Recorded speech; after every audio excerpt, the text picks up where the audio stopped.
Thank you for joining today for Direct Women's webinar, Directors' Perspectives, the Board's Crisis Management Roles. My name is Yesenia Chavarria, and I will be your technical moderator behind the scenes. I'm the Administrative and Events Specialist here at Direct Women, and I'm excited to be hosting today's session. Before we get started, I'd like to run through a few housekeeping notes.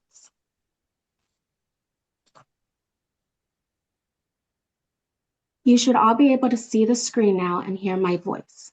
Attendees, however, are muted, so although all of you can hear me, we cannot hear you.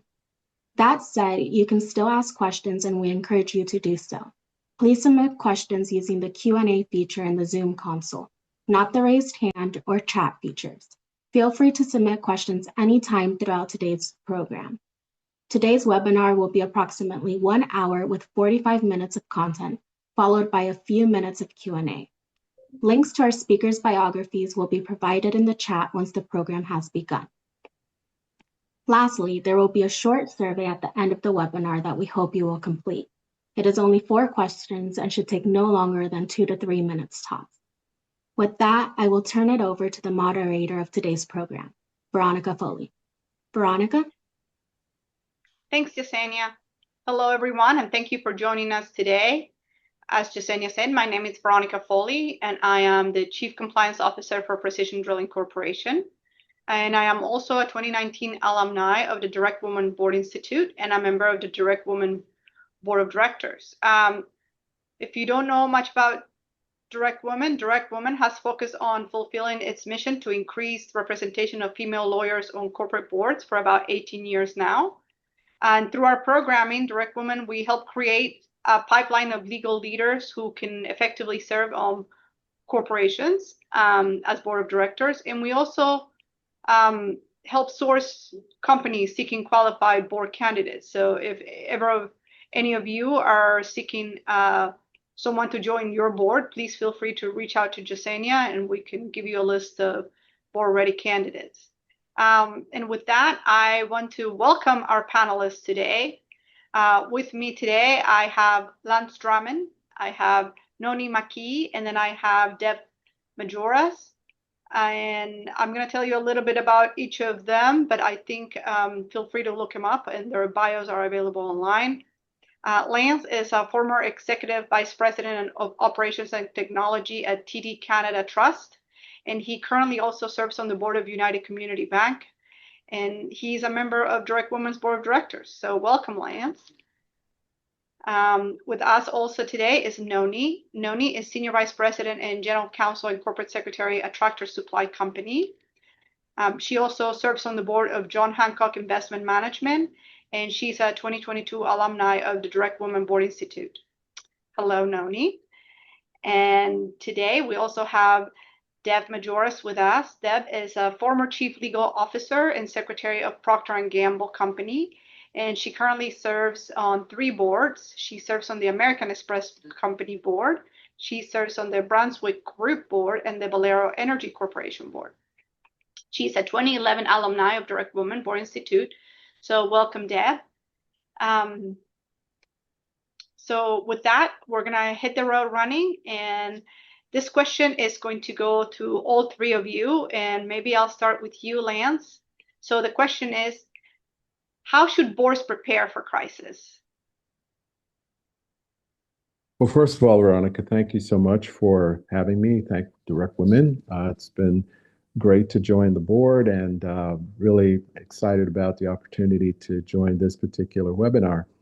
So your question, how do boards prepare for a crisis?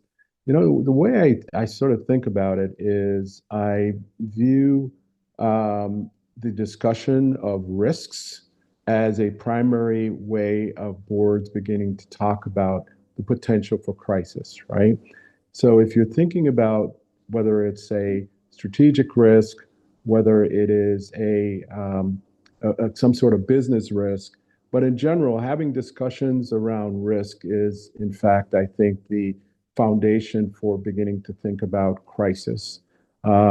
It's very difficult to sort of think specifically about a scenario, but if you're thinking about risks that are exposed that the company has exposed, so whether it's talent risk, people risk, but risk to me is the foundation of really boards preparing for potential crisis. Absolutely. What about you, Deb? Yeah, there's a lot of technical ways that a board can prepare. There are notification trees when something should happen. Sometimes boards do tabletops, say, around a cyber attack and so forth. But I actually think that the real preparation for dealing with crises starts with just the board building trust with one another and with the management team, right? Because as much as you try to prepare, and a general counsel has a strong role in helping a board to get as prepared as you can be. Take COVID, for example. I mean, nobody saw that coming. There was no way we were prepared for a pandemic. But if a board has already built trust among one another, knows each other strengths and weaknesses, and can interact well together, and also has built that trust with the management team, it just makes dealing with a crisis such a better experience, and you're just really, really well prepared. So I say, yeah, do the technical stuff that you can do, because crises can bring emotions. And the best way, I think, to deal with those situations, which we've all been in, is if you have a process, right? We're all pretty process oriented people. You get, here's management team has to call the lead director has to summon the audit committee, whatever it is, and start going through the steps. But again, I think the most important preparation is just building those trusting relationships. Agree. Noni, anything else to add? Yes, sure. First, thank you very much, Veronica and Direct Women, for having me today. I am a proud alum of the 2022 class, and it was the same year that I joined the John Hancock Manulife Investment Management Board. So I highly recommend the program for all of you who are lawyers aspiring to join boards. First, I would just like to echo certainly what Deb and Lance shared about preparation. I've been on the corporate governance side of the house as corporate secretary for about the past 10 years, and I agree that preparation is key. I mean, one of the things that you see when a crisis happens is that it moves faster than everyone would think, and there's not a lot of time to sort of ponder. And you have to move quickly, especially depending on the type of crisis and whether it's hit the press and what type of disruption it's causing, both internally and externally with your company.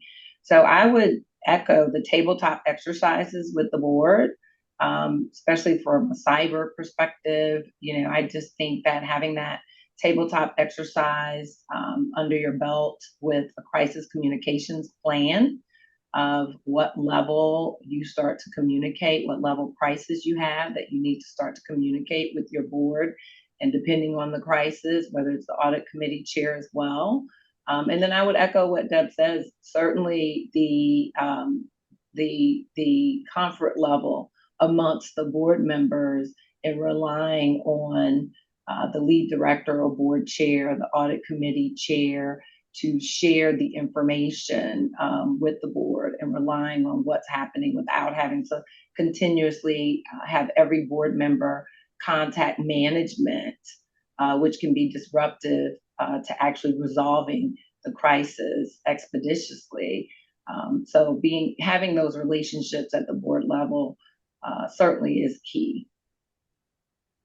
Thank you, guys. And this question is both for Noni and Deb. So describe your most memorable crisis experience while serving on a board or acting as GC, and what did you learn from it? Maybe Deb, I'll pass it over to you since Noni just took the lead. All right. I've been pretty fortunate on the boards that, and I don't even want to say it out loud, that I haven't had to deal with crisis situations other than the pandemic. But dealt with plenty at Procter & Gamble, 2 activist shareholders, an indicted director. There's plenty. But one I would point to as particularly memorable, and it's very memorable because I was just joining the company, and I had been an antitrust lawyer and then an antitrust enforcer. I ran the FTC, and I was just about to go to Proctor. I was a week away, and I'm unpacking things in my new house, and my husband hands me his phone, and the headline is that all of the detergents manufacturers in Europe had been hit with a dawn raid by the European Commission, and of course P&G makes detergent, and um, so uh, so the bottom line is, from the moment I walked into the company, they had a major legal crisis on their hands. I didn't know the members of the board, so that they had helped to hire me, but that trust, wasn't there yet. And I had to immediately, I mean, you can imagine how much fun this is. You come in from the outside. Hardly anybody from P&G comes from the outside. I come in, and the first thing I have to do is investigate a bunch of my colleagues. Woohoo! This makes me so popular. Um, and the board was furious, as you might imagine. And 6 weeks after I started at the company, I had to go speak to the board and tell them what we had found so far, which is, in fact, it happened fortunately many years ago, but that there was misconduct with competitors. And I remember two board members yelling at me, wanting to know how did this happen? And I kind of wanted to say, well, gosh, maybe I should ask you, since I just got I here. just got here.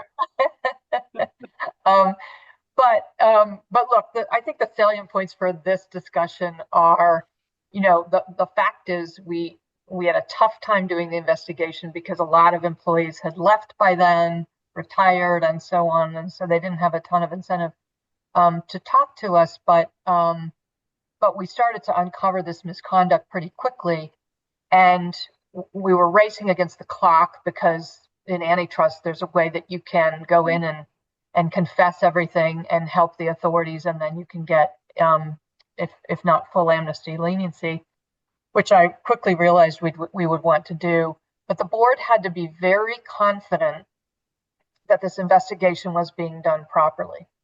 And as high as it went, this misconduct, we needed to not be afraid to find it and reveal it, and the board had to assure itself of that, right? Even if it went all the way to the CEO, which it didn't, by the way.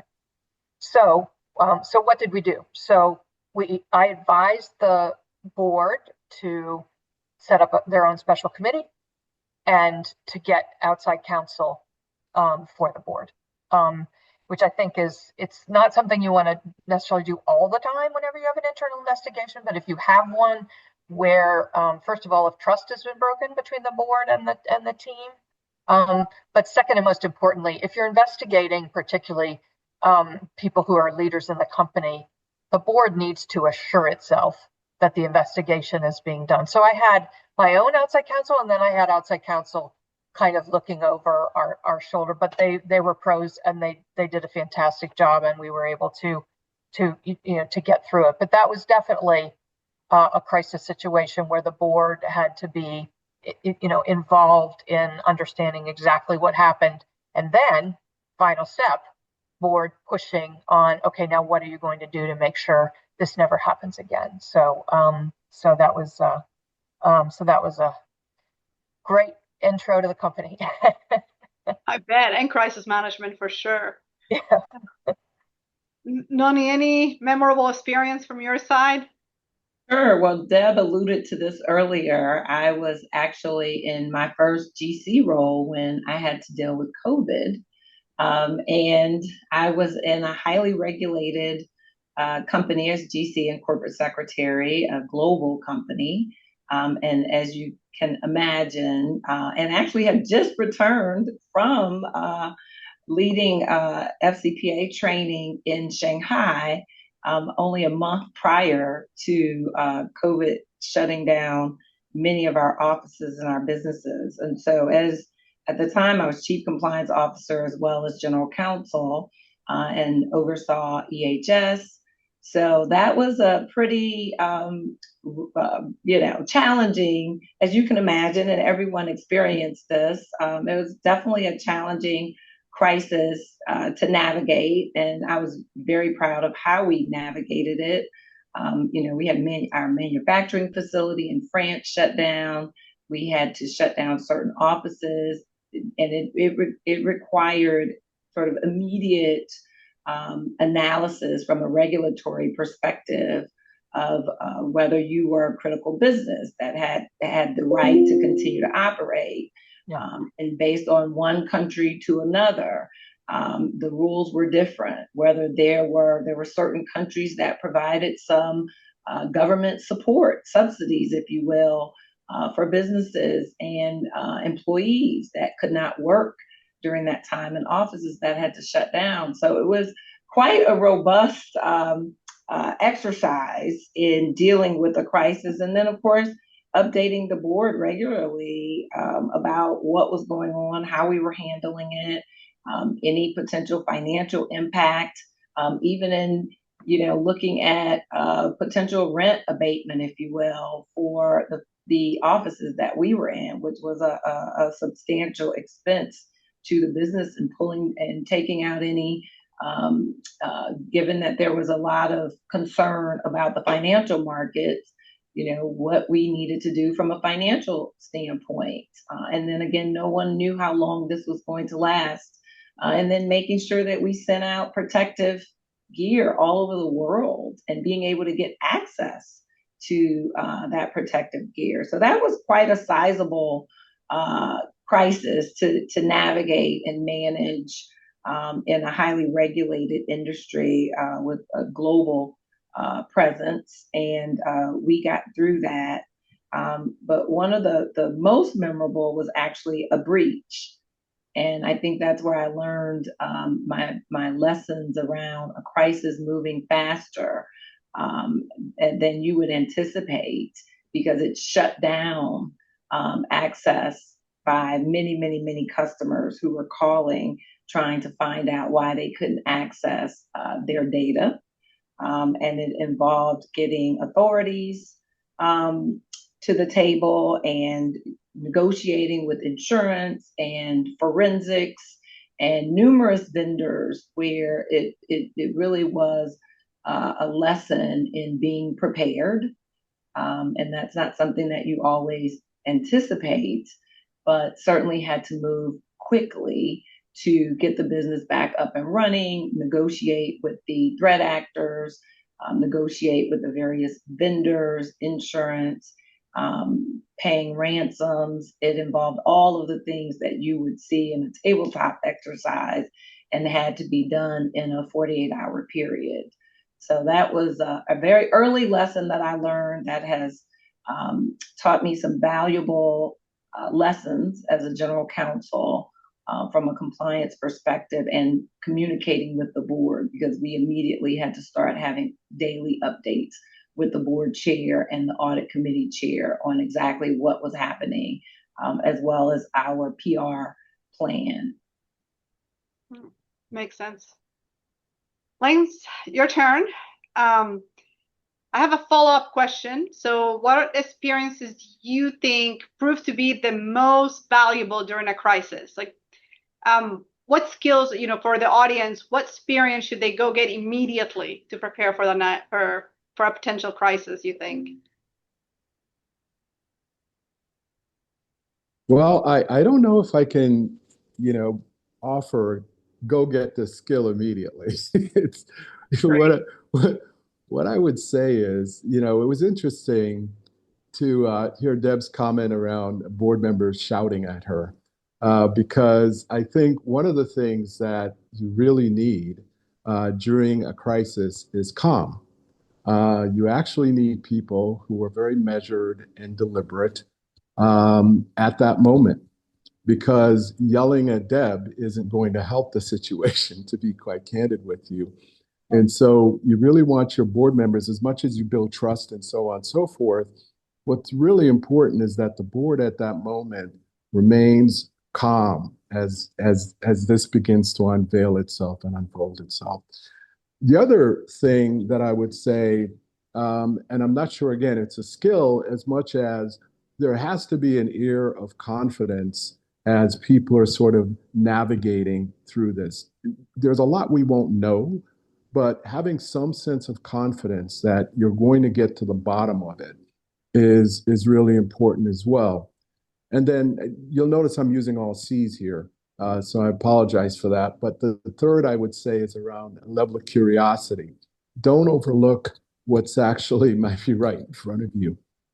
There can be a tendency to kind of brush things off and say, well, let's just move on. Let's get beyond that. No, you really want to make sure that you are remaining curious throughout the whole process. And then the last one I would say is, and it's a C again, sorry, it's you got to have courage going through this.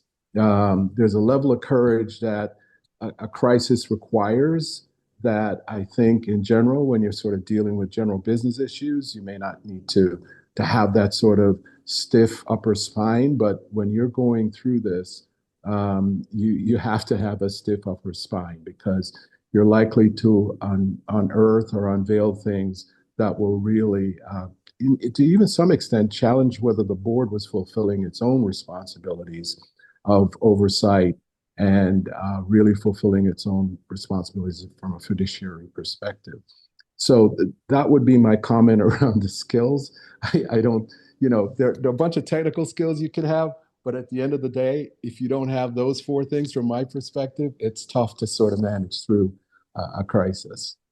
I agree. I really like the last one of courage, especially courage to ask the tough questions from management or the investigator, right? And then internally, are we doing or not the right thing? So I think that's very critical. I like all your four C's were right on the money. Thank you. This one's for you, Deb. So who should take the lead? Should it be the CEO? Should it be the board chair? Should we establish a special committee? Right? How do you make the decision? What is best from a governance standpoint? Yeah, it really depends on the crisis that you're in. Unfortunately, a lot of companies have found themselves in a crisis where the CEO is in question, whether it's the CEO's conduct or what have you, inappropriate relationships and the like. And so I think first and foremost, what a board has to look at with assistance from the general counsel is, we just have to be completely objective here, and we have to ask the question, who needs to handle this? And, I talked before about building these relationships, and that can be the most difficult thing, right? Because the CEO has often become, very, if not outside good friends, certainly business good friends with perhaps your lead director. And it's an interesting thing because you want them to have a really good relationship. But then everyone has to put on their really objective hats and say, okay, who needs to take the lead here, and how do we protect everybody, right? And that's what I always have told executives in the past when we're not in crisis. I tell them, assume that someday you will be investigated because a complaint was filed against you, and I'm going to tell you now, when you're calm, how you need to handle that so you don't screw it up, right? And so the first thing is, so suppose the there's a complaint against the CEO's under attack. Board needs to know about that right away. And yes, I think typically if there's an independent chair, the chair would take the lead. If there's an independent lead director, then that person would take the lead. Now, I don't think it's all, and other things. It depends. I mean, if it's a cyber attack, if it was COVID, if it was, a reputational issue, companies have been under attack for their social positions that they've taken and so forth. Those typically can be dealt with the CEO taking the lead. At first, at least, because you may eventually find that the CEO, I don't know, had a relationship with a social services, organization that wanted to take a particular position or whatever, and obviously that would be a conflict of interest. But typically speaking, with those kinds of internal crises where there's no there's no complaint against an individual CEO or the executive team. The CEO, the general counsel, perhaps the CFO, and others can take the lead on how you respond. And I think in those instances, the key with the board is just to make sure that you have really just constant communication. I mean, really, to Lance's point, when you have good directors, they typically have been around the block. And, also to your point, Lance, how do you build that muscle of calm? Part of the way you build it is when you've had experiences with a bunch of crises. And if you get, good experienced board members, they have, and they're not easily surprised and they're not easily spooked. And so,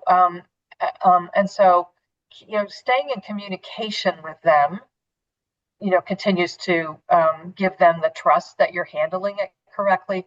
And you never want your directors to read about you in the news without you having let them know, what's going on. Sometimes the way media moves these days at the speed of light, sometimes that's something can hit you between the eyes and you didn't know it was coming. But you better get your lead director, audit chair, or whomever on the phone pretty quickly to let that person know, and then talk about how to let the other directors know. Because again, I said it all the time to the P&G executives.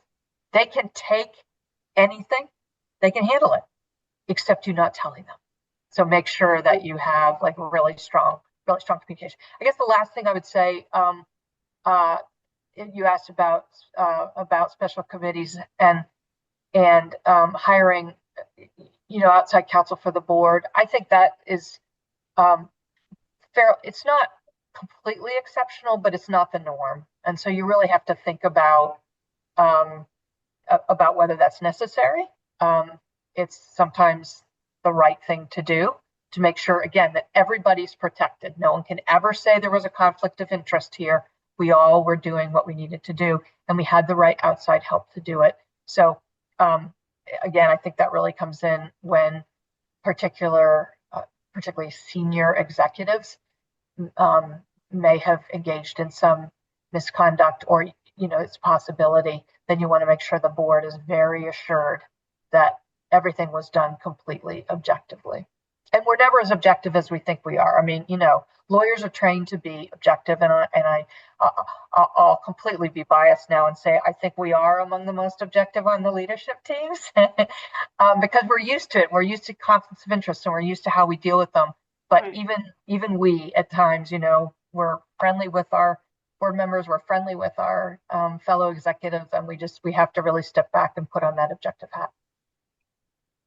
And I would just add to what Deb has said, that it is important to get the investigation right. Let's say it is with CEO or leadership misconduct, because we have seen over the past few years shareholder derivative lawsuits in scenarios where the shareholders do not believe that it was done the right way.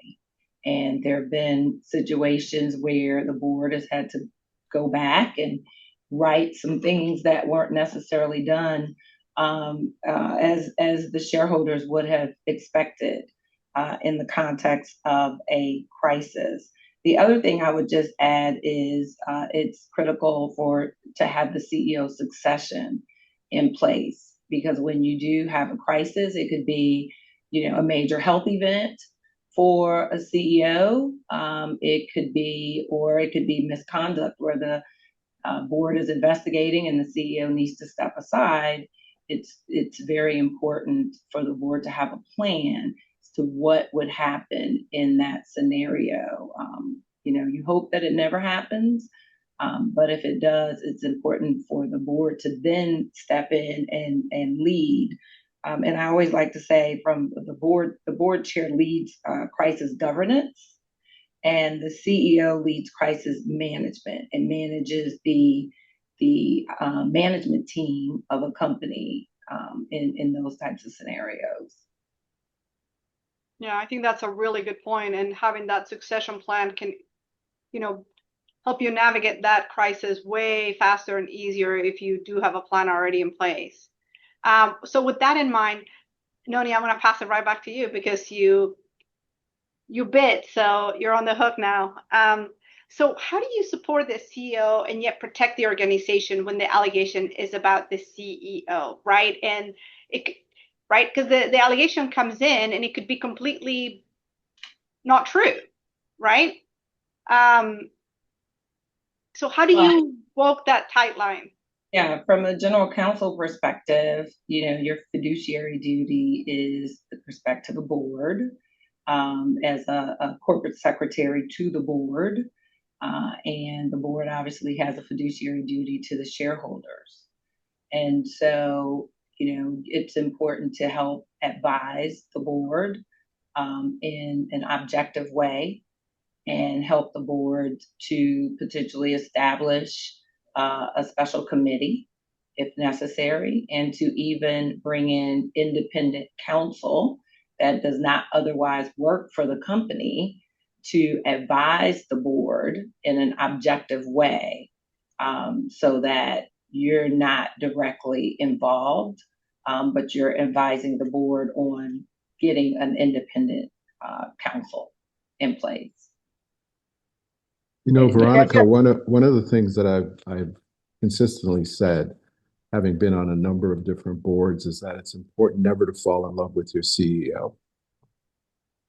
Okay.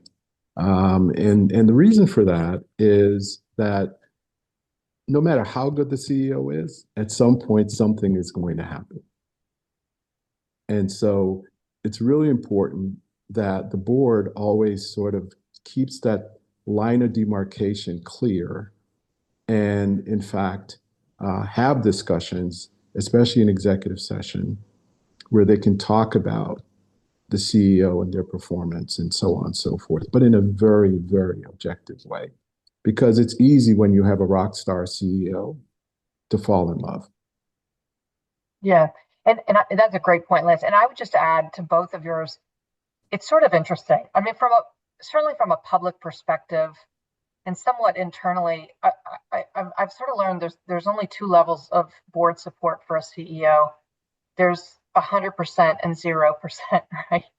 I mean, you can't ever look to the world like, well, we're doing some stuff internally and we'll see whether we let him or her stay or not. I mean, you just can't. So I think that also goes to when you whether you're hiring outside counsel to do an investigation or whatever it is, and everyone is in such that awkward position, it's just got to be done as quickly as possible. Fair, you've got to be absolutely fair to whomever you're investigating and to everyone else, but you've got to do it as quickly as possible because that is just a highly awkward Yeah.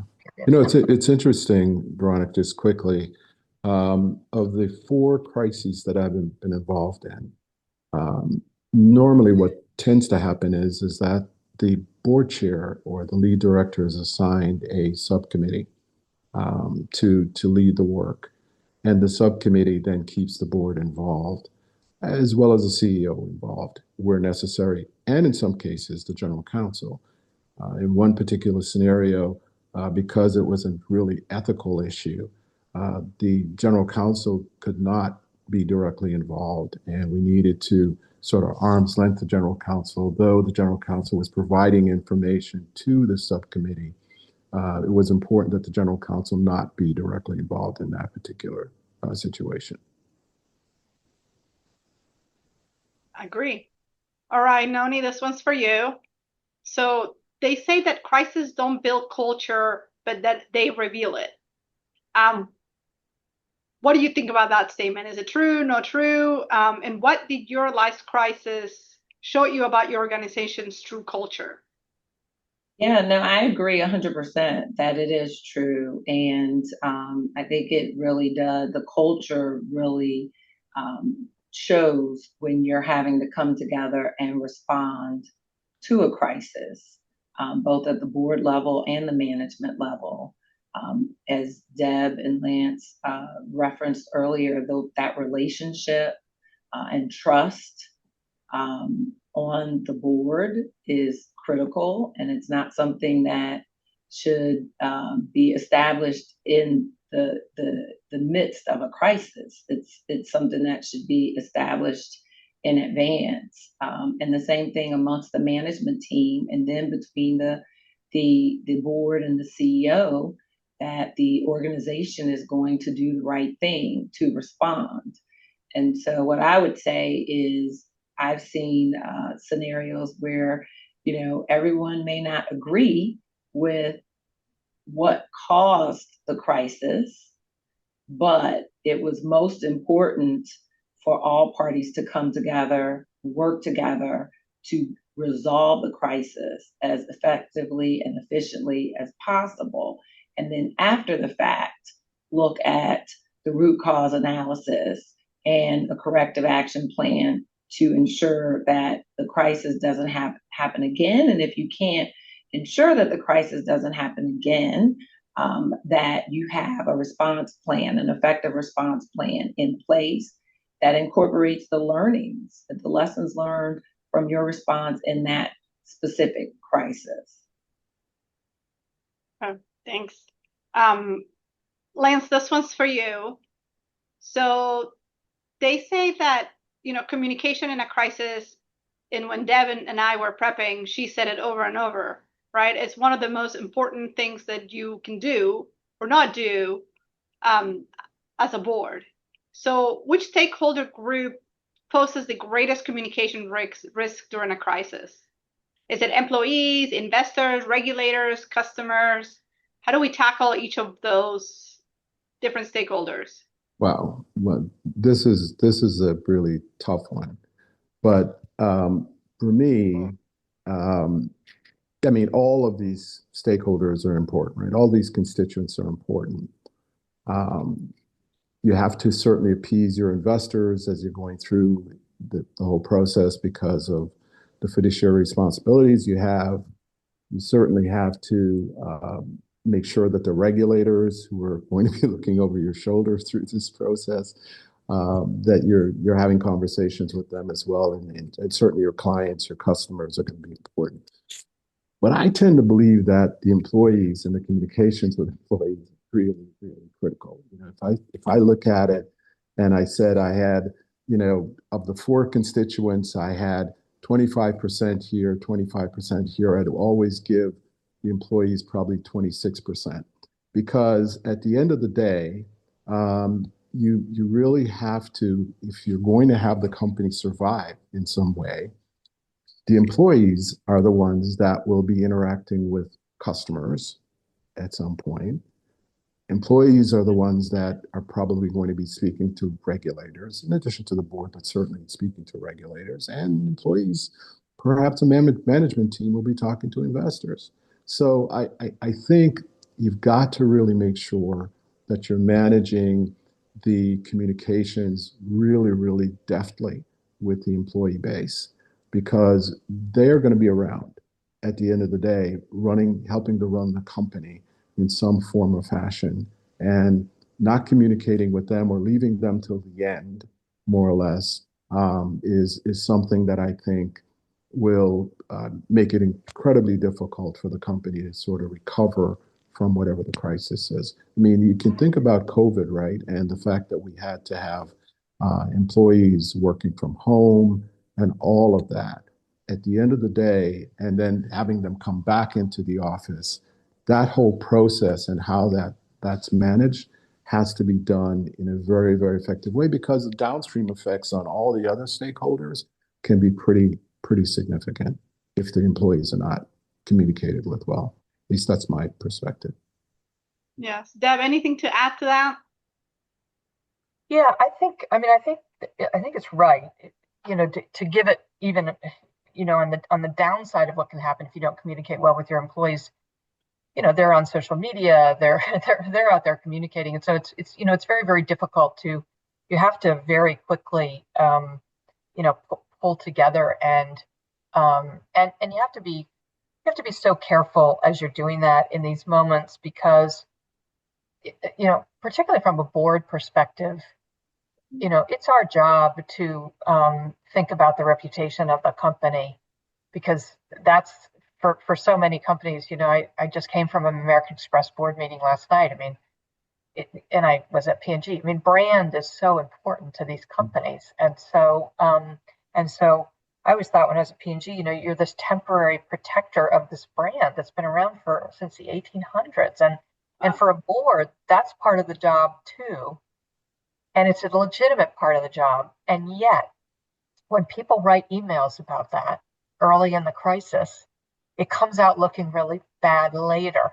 in the media or in discovery. It looks like how do we save our own butt, right? I mean, that's how it comes across. And it's not what people mean. It's just that people understand early on you have to protect reputation. So I think Lance is 100% correct on the employees.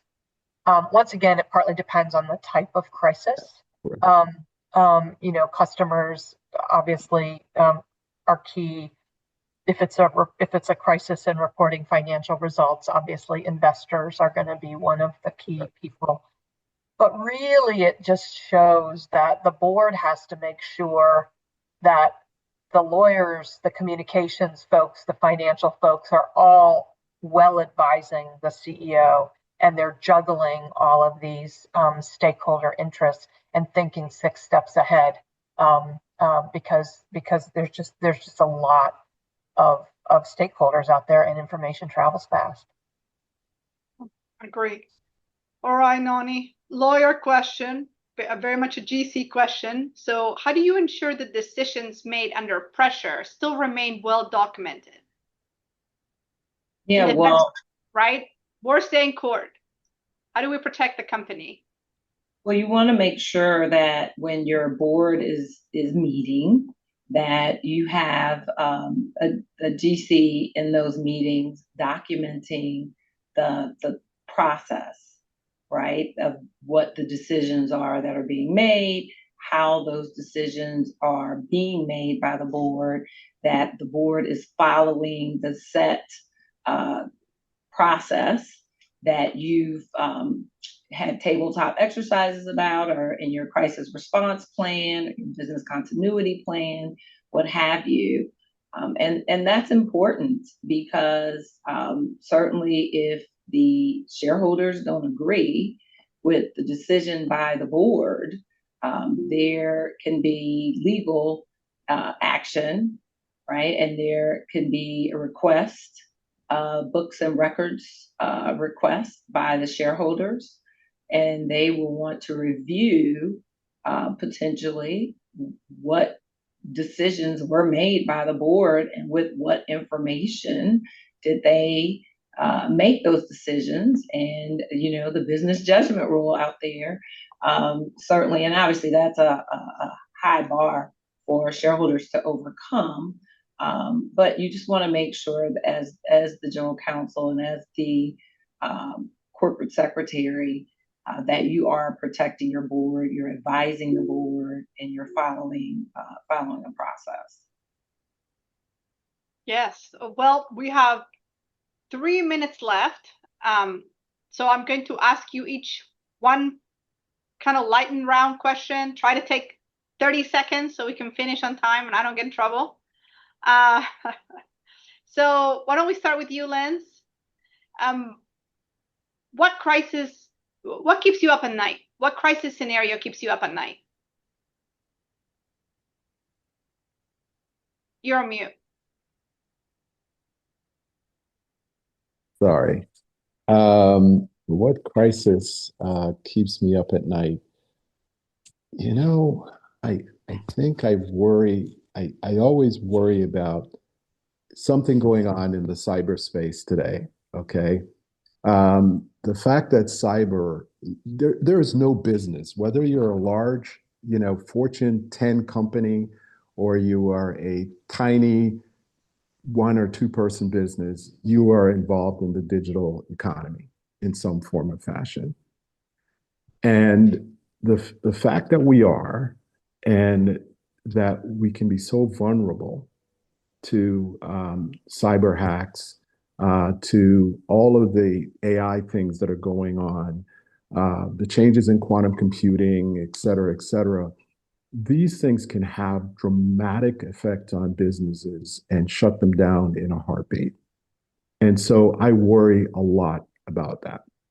The other Yeah. thing I worry about is the potential for fraud occurring within the firm, and what that can expose the firm to from the standpoint of internal fraud, not just external fraud, but internal fraud, because employees have access to an awful lot of information, and and that can create its own set of issues if in fact you had something that was pretty significant from a fraud perspective. The last comment I would make is I worry about, and you may be surprised at this, but I worry about an executive or even a board member being caught with child pornography. Yeah, that's a horrible one for sure. I worry about that. Yeah. Okay. So Yeah. those are the things I worry about. Okay. Noni, for you. Yes, well, it's not so much of what we plan for, right? You have enterprise risk management where your risk leader goes through and evaluates the risk for the company and then how you're responding to protect the company from those risks. What keeps me up at night is what have we missed? What is it that we not contemplated? The COVID scenarios that nobody was prepared for, right? That caught us all flat-footed, And really as a nation. My question for you was going to be exactly that. Like, what are boards pretending that this one will never happen to me?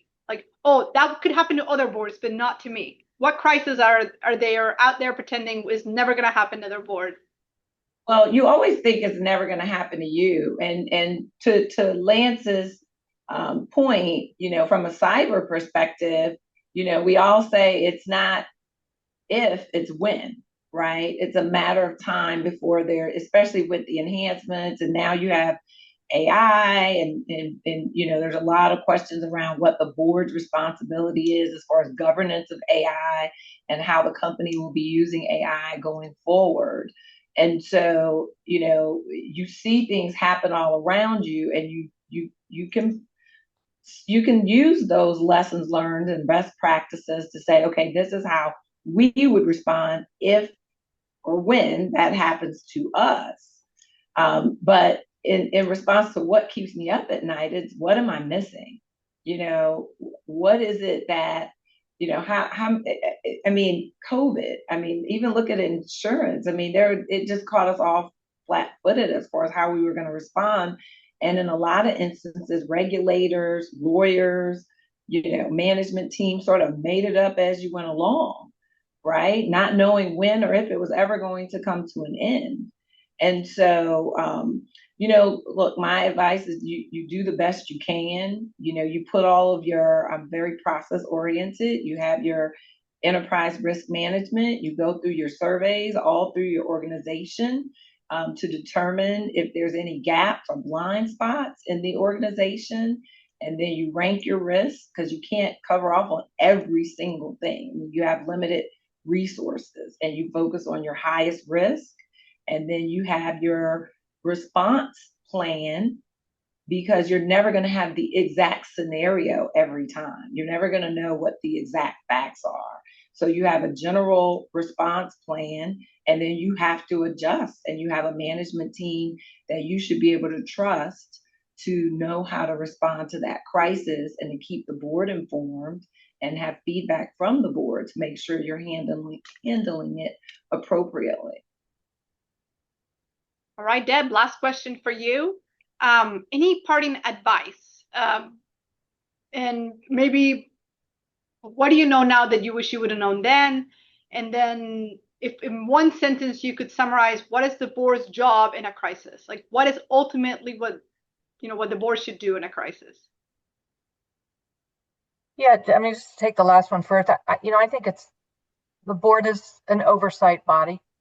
And there are some times, particularly when the CEO is under attack, where the board might have a role that's a little bit more executive in nature. But generally speaking, the board's role is oversight. So in one sentence, then I'd say ensuring that management's response in a crisis is best protecting the long-term interests of the company. I love that. Because that's what we're there to do. You know, would I do things differently? Yeah, I mean, you learn along the way. Learning is iterative. You get calmer as things go. I remember when we had our second activist shareholder, and we ended up in a proxy contest, which basically came to a draw, and I had to negotiate Nelson Peltz onto the board, and the team said, it's, you know, after this proxy contest, which was long and emotional and fighting, they said, it's like you flipped a switch. Like, well, it's my job.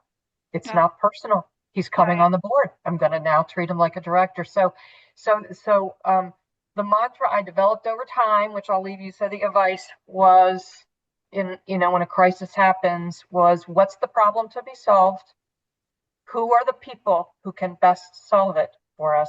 And how do we best get them together and equip them to do it? So that's sort of been my crisis little mantra that I go to. Yeah, that's a great one, guys. Well, and now we have 8 minutes left. So I'm wondering if there are any questions from the audience. I have not seen any. Jasenia, you? I did see one. So I'll go ahead and start with this, and then I'll let you take the lead on the other questions, Veronica. Sure. We had a question. In the midst of handling a crisis, do you interface with the company's communications PR team and improve internal and external communications, respecting the crisis status and plan forward? Who wants to tackle that one? Who's the communication expert? Well, Yeah, go ahead. No, go, please, go ahead. I was just going to say, it depends on if you're asking about the directors, I do think that there are a lot of times where the directors want to hear, remember the communications people report to the CEO, and so the CEO is taking in that feedback when then talking to the board. But I do think there are times in the midst of a crisis where a board wants to hear directly from the communications folks, so that there can be Q&A, and they can really, because I will tell you this, if there's one thing we all think we're experts on, it's communication, especially in today's world where no one wants to shut up. So I'm going to shut up and let Lance talk. Yeah, I agree. We talked about the 4 stakeholders earlier, and I do think at some point as the crisis continues to unfold, you are going to need to engage the communications folks. And you think about all the different channels that you now have. We're living in an omni-channel sort of world, right? And so you really need someone who understands that. And in some cases, the communications team will actually employ and bring on a crisis manager, kind of crisis communications team from the outside. I've had 2 situations where we ended up bringing in a crisis communications person to help, or at least group, to help us with the thinking process on that. And they presented to the board what their recommendations were in dealing with that specific situation. So yes, I do think you have to be pretty deliberate about thinking that through, and the board does need to get engaged at some point in that level of communications. Yeah. And I would agree. I think, depending on the level, the type of crisis, sometimes your internal comms team can track the social media traffic and can report out on a comms plan, kind of have a holding statement, if you will, because they typically will be contacted by press wanting comments on what the matter is, especially if it's public at that point. And so they can report to the board on what they're seeing. But at a certain level, I agree with Lance 100%. It's important to bring in expert crisis communications professionals that deal with crisis, and some often, the same exact crisis you're dealing with. So they have a playbook, and the board will often feel more comfortable kind of having that objective third party input on how they should proceed in what they're seeing out there, as well as how it's played out in the past from other scenarios that they could use as a guide on how to respond. Yeah, I think that's a great point, and I think another reason you would want to do it sometimes is that everyone's human, and depending on what the crisis is, if it was internally, if it originated internally, the management team is naturally going to be somewhat defensive about it, right? We often see that in the litigation context. You can't help it. You made a decision, and so people are defensive. So that's again where you've got to put on that objective hat and say, a third party firm would be able to really look at this objectively and tell us if we're just drinking our own bathwater. Yeah, I'll add that I think sometimes companies during a crisis want to move forward too fast or save money, and they don't want to hire third parties, or they already think, oh, we're spending too much money on the lawyer. Do we really need a communication expert? But as a prior litigator on a past life, I think you'll spend the money 3 times in litigation if you don't. Exactly. So I think it's always wise during a crisis to bring the best of the best and then suck up the bill later. Yeah. Good point. Okay, and with that, I think we have 3 minutes left. So in order to keep my job as a moderator, not get in trouble later, I want to make sure that I thank each of you guys for participating today and taking your time to speak and to prepare. We really appreciate the insights that you share. Lance, Noni, Deb, thank you guys so much. I hope to see you in the future. And to our audience, thank you for participating and for listening. This is all for you guys, so please stay tuned, and I hope you join us again on future seminars. You'll receive our monthly newsletter, and you'll get updates. We'll post future seminars. I think we'll send them on the newsletter, but I think we also post them online. So Merry Christmas, and thank you to all, and take care. Thank you, Veronica. Happy holidays. Thank you, Veronica. Happy holidays, everybody. Thank you, Veronica. Bye. Take care. Bye-bye.